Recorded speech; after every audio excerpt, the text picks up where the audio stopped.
Hello everyone, Gabe here, PC community developer here at Ubisoft, and welcome to the May edition of Last Month in PC, where we're going to give you a quick rundown of all the things that have been happening in the PC world, as well as what we've been up to here at Ubisoft.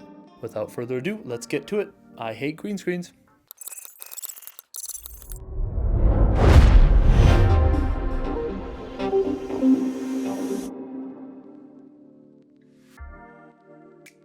Starting it off with Intel, who last month announced new CPUs in the Comet S Lake series.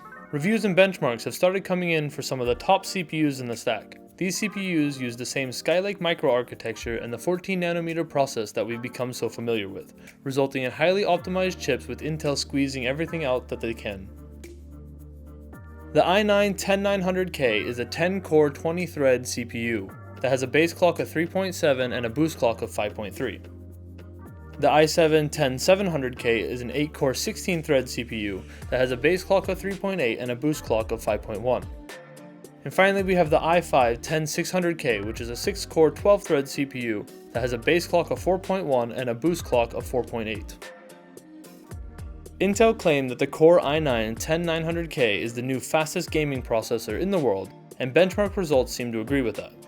This CPU does draw a lot of power and generates a lot of heat though, so you may want a strong liquid cooling solution to prevent thermal throttling of that boost speed. That i9-10900K beats out its closest competitor from AMD within gaming, though the Ryzen 9 3900X does perform better in multi-thread applications. The i7-10700K sits somewhere between the Ryzen 9 3900X and the Ryzen 7 3800X in performance and price, while the i5-10600K, which now includes hyperthreading, sits around the level of the Ryzen 7 3700X. Pre-orders are now available from some retailers, but we don't have an exact release date currently. Also keep in mind that all three require an Intel 400 series motherboard using the LGA 1200 socket. Now headed over to AMD, where the reviews and benchmarks are now available for the Ryzen 3 3100 and 3300X. These new CPUs fit into the budget market and offer ridiculously good performance for a low price. Priced at $99 and $120 respectively, they both offer 4 cores and 8 threads, PCIe 4.0, and support DDR3200 RAM.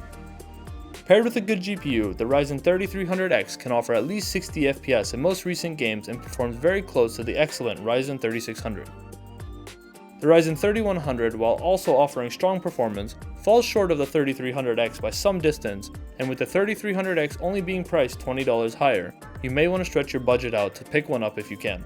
To make use of the PCIe 4.0 in these CPUs, at the moment you'll need an X570 motherboard, and these don't really fit into a budget segment. However, AMD have also announced that the cheap and cheerful B550 series will also be launching in mid-June that offers PCIe 4.0 for the lower end.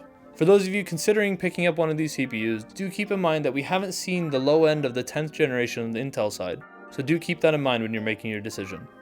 Still in the land of AMD, after receiving some criticism for dropping support of the X470 and B450 motherboards for their latest Ryzen 4000 series, AMD have released a statement and reversed the decision and will now offer BIOS updates to verified customers of 400 series motherboards who have purchased a Zen 3 CPU. These BIOS updates will be one-way only and may remove compatibility for older Ryzen CPUs once applied due to the ROM space requirement. Because of this, the BIOS updates will not be made generally available and will only be provided to customers who need it. Now over to AOC, who have unveiled 5 new high-speed gaming monitors that will be released in the coming months in their G2 series. All of them have 240Hz refresh rate, 1080p resolution, and support FreeSync Premium. The lineup includes 2 24-inch flat screen models and 3 curved monitors, 2 27-inch and 1 32-inch model. The flat screens use TN panels while the curved screens use VA panels. The models with a U designation also include a height adjustable stand, a pair of built-in 2-watt speakers, and 4 USB 3.2 hubs. Check out their website for more information about all the screens. Now over to Logitech, who have released a new 10 keyless version of their G915 wireless keyboard, which follows a similar design but without the number pad. It's available in either GL Clicky, GL Tactical, or GL Linear mechanical switches, which offer the responsiveness of traditional mechanical switches at half the height, resulting in a lower profile keyboard. It's available now for around $230.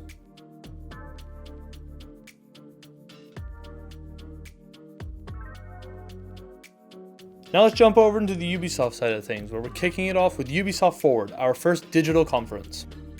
Tune in on July 12th at 12 PDT or 21 CEST And make sure you mark your calendars and get ready for an E3 style showcase with plenty of exclusive game news, exciting reveals, and much more. A new trailer for Assassin's Creed VALHALLA has been released, and if you haven't already seen it, make sure you check it out. The game is scheduled to release in holiday 2020 and pre-orders are available now. The new esports structure for Rainbow Six Siege starts this month. The 4 existing regions, Europe, North America, Latin America, and Asian Pacific, will now run in parallel to dedicated regional programs, all leading to the 6th Invitational, the pinnacle of the Rainbow Six competitive year. Be sure to check out the videos for each region, which you'll find linked in the description below. The Rainbow Six team provided a work-in-progress look at the match replay system. This is a tool that automatically records your 10 previous games that you can watch from both first-person and top-down points of view, from any player and at any angle. Check out the full information on the Rainbow Six Siege website. Operation Steel was also revealed this month, showing off 2 new operators, the house rework, a secondary new gadget, and more. The attacker, Ace, carries the Selma Aqua Breacher that uses hydraulic pressure to burst through breakable and reinforced surfaces. In walls, this creates a large rectangular area large enough for an operator to fit through. Melusi, the defender, carries the Banshee Sonic Defense System, which can be deployed on surfaces. As soon as an opponent walks close enough to it, it will release its scream and slow them down. Be sure to check out the full operation details on the Rainbow Six website, and of course, check out the designer notes for an understanding of why some of the balance changes were made. And now over to the Crew 2, where hobbies are now live. The new feature allows you to earn emotes, avatar outfits, or vehicles by carrying out a range of thematic actions in-game. These actions are distributed across 3 main hobbies: the Collector, the Explorer, and the Racer. Completing activities, either weekly or lifetime, will earn you stars towards your hobby in question. More stars leads to more rewards. The hobby system is now live as part of update 1.6.1, which also includes some bug fixes. You can read the full patch notes over on the Crew website, linked in the description below. NO 1800's latest DLC, Bright Harvest, is now available and it focuses on farming. With Bright Harvest, you'll get access to tractors, which greatly improve the efficiency of your farms.